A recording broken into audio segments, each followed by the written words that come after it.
All aboard, it's Jang here with a look at a city action set. This is the most recent version of a fire station. Comes with an alarm, an actual working alarm. Just requires two AAA batteries to be inserted into the little module up there. You see this has two major sections to it. Major building section here which has the garage area down below, and then another structure level up above that. And then there's a tower off to the side, and the tower doesn't really do all that much. Let's go ahead and take a look at this and focus on it from the back, where you can really see what goes into the interior of this thing. First of all, with that tall tower, like I said, it's mostly empty. It's mostly used to hold hoses. So there's one long length of hose which has actually five individual pieces that get connected with end-to-end connectors, and there are the ends ultimately down there, and you can put three more of those in there, so they give you little spots where it holds on very securely, and it's really just storage there, and there's nothing else that this whole tower is really intended to do.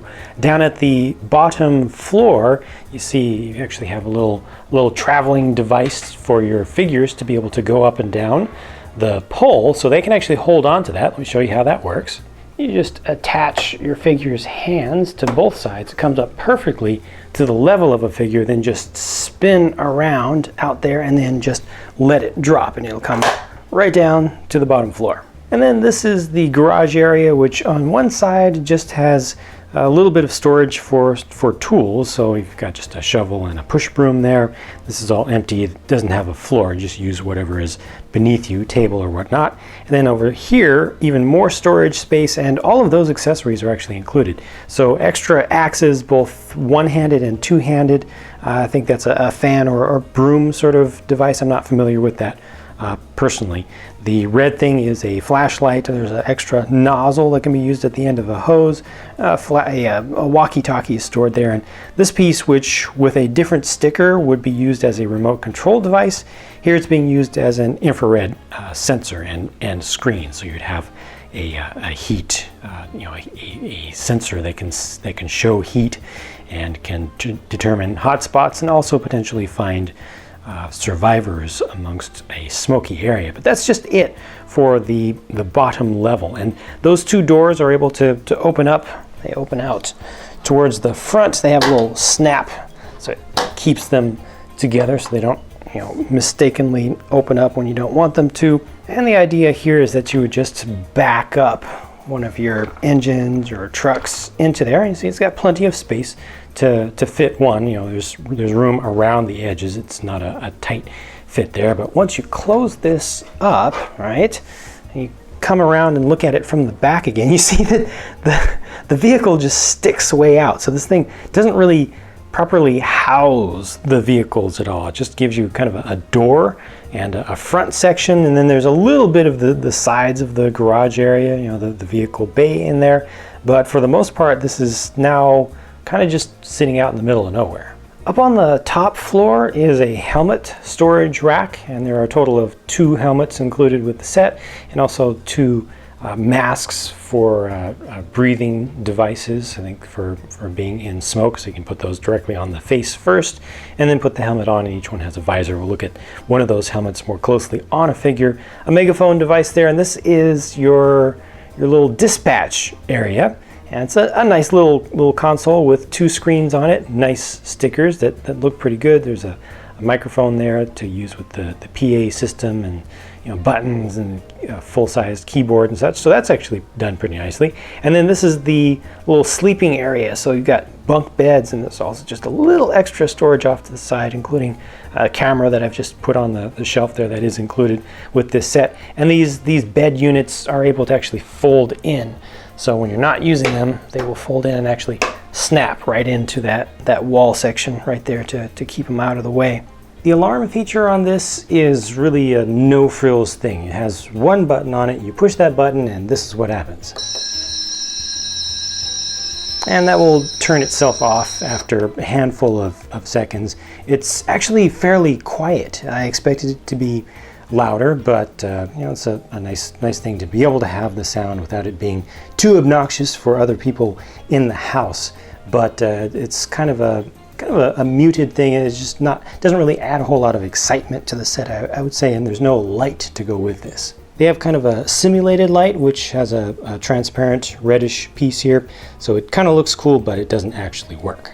2 figures are included with this set. There's a decent amount of high visibility printing on there with the neon greenish yellow color, and also some silver printing on them, and they have different styles for their prints. Like I said, 2 helmets are included with the visors, and then there's also that knit cap, and of course you can use either on either figure, but I do want to show you how the visor can come up, and you can also place this mask onto the face. It just kind of snaps on. This is an older style, and there's how that looks all set up, and you can still bring down the visor in front of that. These have some printing on the sides of the arms as well, which is pretty nice. And you can see one of these is male and one of them is female. Nice to get a little bit of balance there. And that's just it for the figures. Now this is an entirely separate set that you have to purchase separately directly from Playmobil. This is an extension to the current fire station. So if you want to add more space to it, another vehicle bay, widen up your garage, you can get this to add on to the side. And you see it really adds on exactly what we saw on the first floor of the main set, where it just has a pair of doors which are identical, same kind of frame to the front, and then shelving and storage stuff over on the side, but it does not include any extra accessories. You attach this by simply clipping it on to the side with 3 nice and sturdy System X connections, and that's just it. Now you have 2 vehicle bays, so you can store an engine in there, and you even take a big ladder truck and bring that in right next to it. Unfortunately, that still leaves you with so much of each vehicle hanging off the back, and as a matter of fact, with the extension on there, that one doesn't even have any sort of roof or floor over it, so now you have one vehicle that's just completely exposed. A lot of kids all around the world love to play with toy fire stations, and I think it's great that Playmobil has one and keeps one in their most current lineup. I think that this has some nice features to it, but for me personally, I just don't find this to be all that satisfying. With all of the open area, I know it's tough to design and build something like this to keep the price within a reasonable range and to make it so that kids can actually access everything and get their hands in there. I don't have to remove lots of roof pieces and walls and things to get into stuff. But this is just so open around the back and does so little to really keep the engine and truck, whatever vehicle you bring in, enclosed.